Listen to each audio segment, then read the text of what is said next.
programme, we've had a taste of the jubilant celebrations now going on in honour of Manchester United's Barcelona triumph. The Premiership and the FA and European Cup safely in the trophy cabinet, their supremacy must surely now be undisputed. John Draper looks back at their history and examines the Manchester United recipe for success. Winning the treble was a crowning achievement after half a century of triumph and tragedy for Manchester United.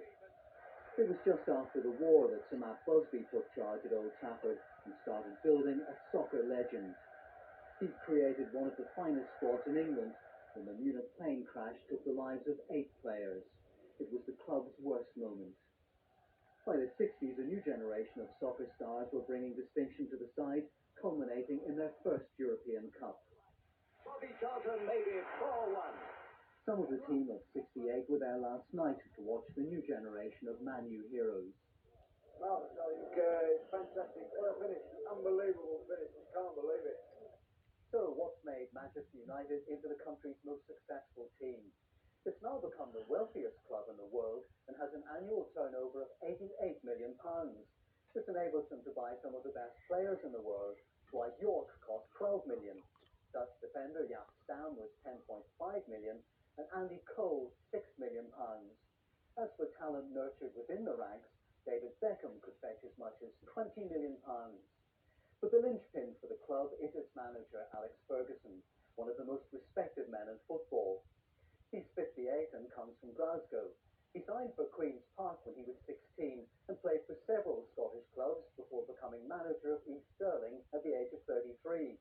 He went on to manage other Scottish clubs before joining United when he was 45. Since then, he's gone from strength to strength. During Ferguson's 13-year reign at the club, they've won 4 FA Cups, 5 Premiership titles, and last night, another European Cup. But what of United's future? These young players brought in through the club's youth scheme are hoping to follow in the footsteps of Beckham, Scholes and Giggs. Perhaps we're now looking at the Man U champions of the next century. John Draper. Right, headlines. Yugoslavia's President Milosevic has been charged with war crimes. But tonight's main news is the return of the treble-winning Manchester United. While we've been on the air, the team bus, which collected the players from Manchester Airport, has been snaking towards the city centre, more or less at walking pace. The camera on board the bus showed the players relaxing and enjoying the long journey into town.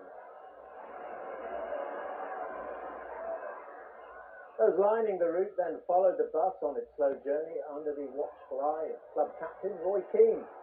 They're then the treble-winning team, 1919, bringing the European Cup back to Manchester for the first time in 31 years. That's it for now. I'll be back with the ITV 90 News at 11. We'll leave you now with the images of the day. From all of us here, good night.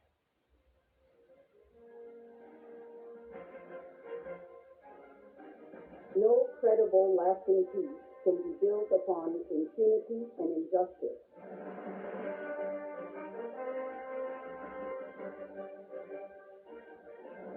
I've never experienced anything like that in our life.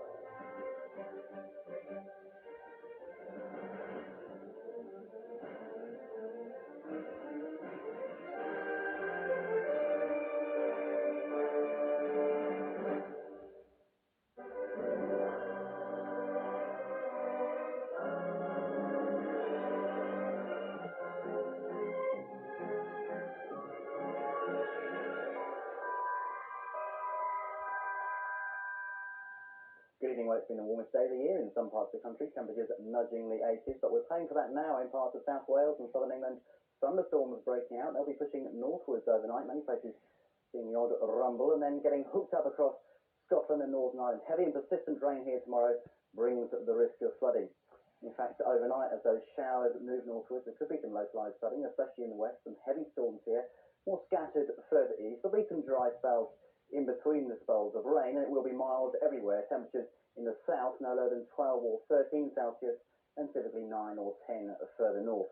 Tomorrow, a north-south split, I'm afraid, for Scotland and Northern Ireland.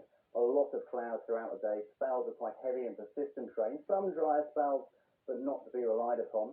Heading further south, it might start off rather grey across northern parts of England, but things should cheer up. The sun coming through. The best of the sunshine, but probably further south in many places. staying dry. Just the odd isolated shower around in the afternoon.